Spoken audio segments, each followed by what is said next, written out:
milk yan. So, yan dalawang large banana. Ito naman ang flour ay 1 cup and 1/4. 1 cup itong milk. May dalawang egg. Meron din tayong baking powder. Tsaka oil, 1/2 cup of oil. Tsaka itong milk. Yung milk naman natin ay tansyahin ko lang. Meron tayong liquid milk, tsaka powdered milk. Yan. So, start na tayo gawa. Ito muna. Yan. Ihalo ko ang milk.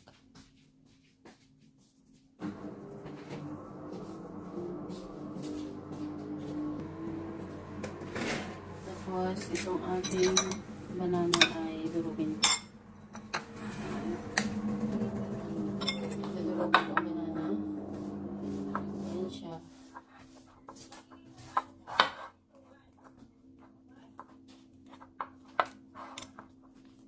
Yan, ano siya, ripe na, overripe na siya, kaya maganda siya gawin. Banana cake.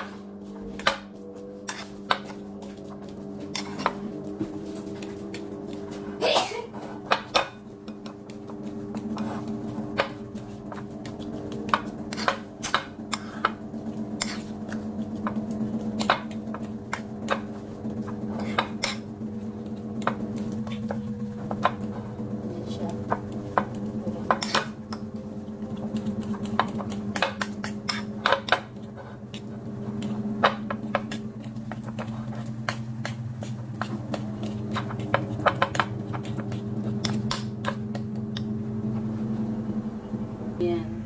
Yan na durog yung ating saging. Pero durugin pa rin natin yan ang gusto mamaya. And then itong egg natin ay i-mix ko siya. Yan.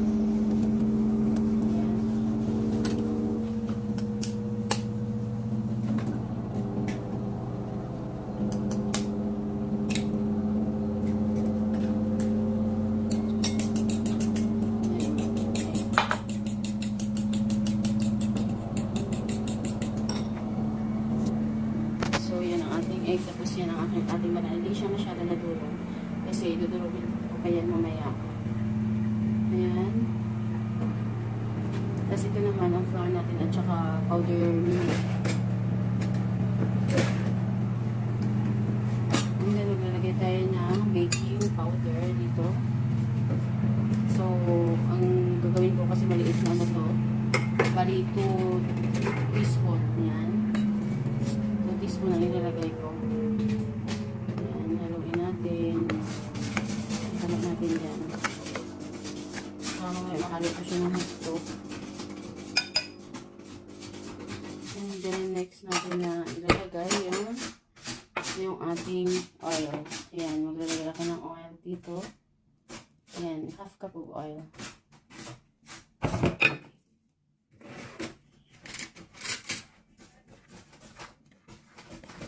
Kahit hindi siya masyadong mahalo ko siya ng mabuti mamaya.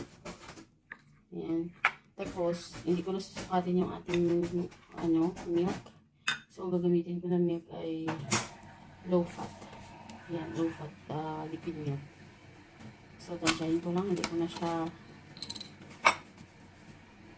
i-measure.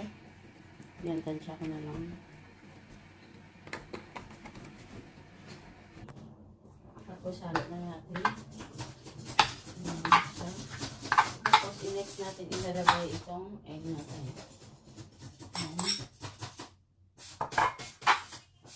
And then, dito magdaril ang saging.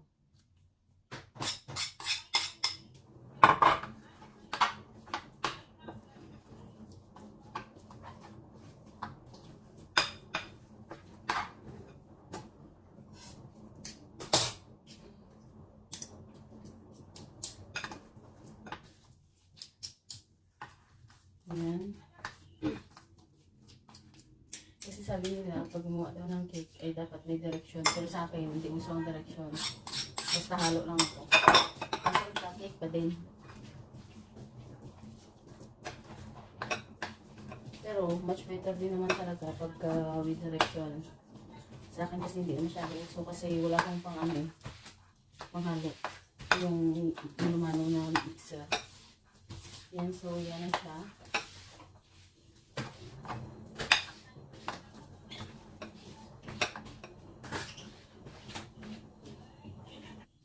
So, bago ko makakalimutan, maglalagay ako ng 3/4 cup of sugar. Yan, bago ko siya makalimutan, sabay ko siya sa mga sa dry ingredients. Pero na ulit siya kasi nakalimutan, 21 na lang utak ko. Kaya, yan. Ihanan na natin. Add tayo unting milk, liquid milk. Yan.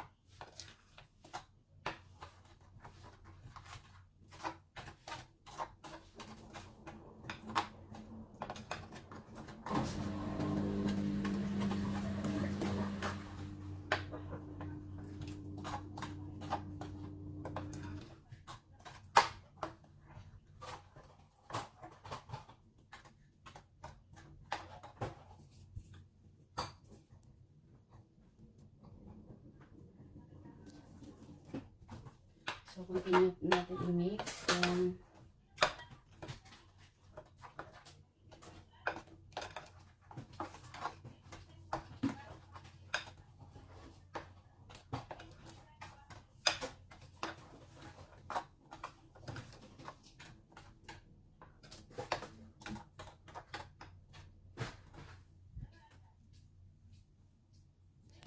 Gagamitan ko siya nito. Ayan, papino.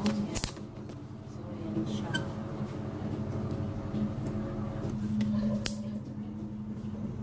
Ayan.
So, ang gagawin ko ay hatiin ko siya sa tatlo yan.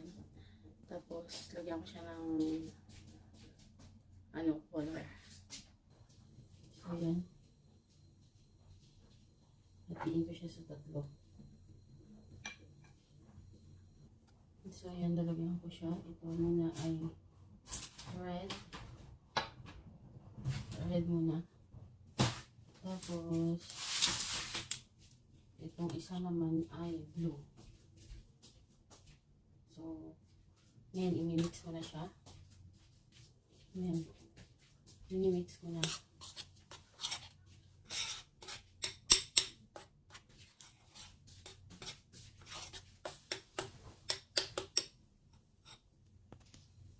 Ito naman ay blue.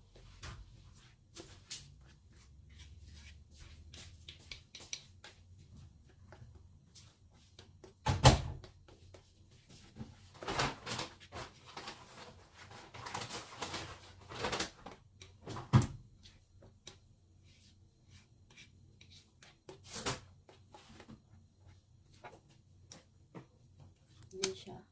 Yung isa red, itong isa white. Tapos yan ang plain. Itong isa naman ay nilagyan ko siya ng Oreo cereal. Yan, plain siya ng Oreo.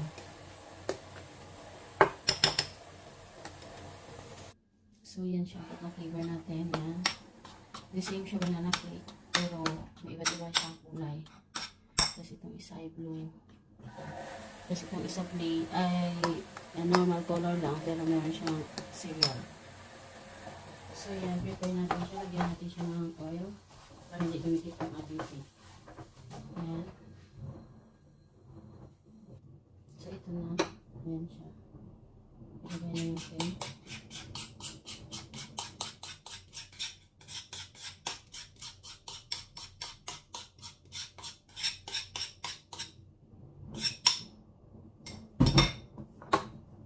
And then, itong blue.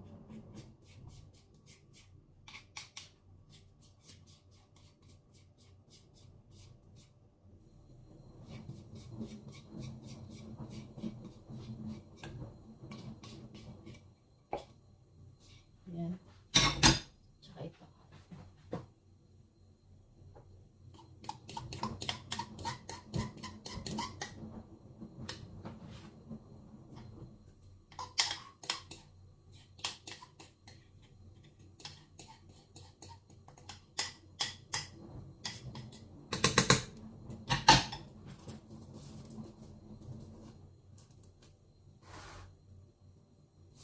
So, tanggalin na natin.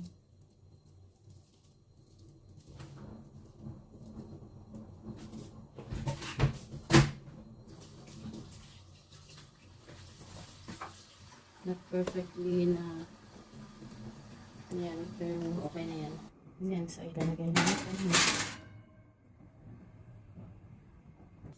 Yan na siya ang aking cake. Ayan, color blue, brown, tsaka red. Colorful kaayo. So, check natin kung okay na siya, kung luto na. Ayan, so alanganin pa, kaya ibalik muna natin siya.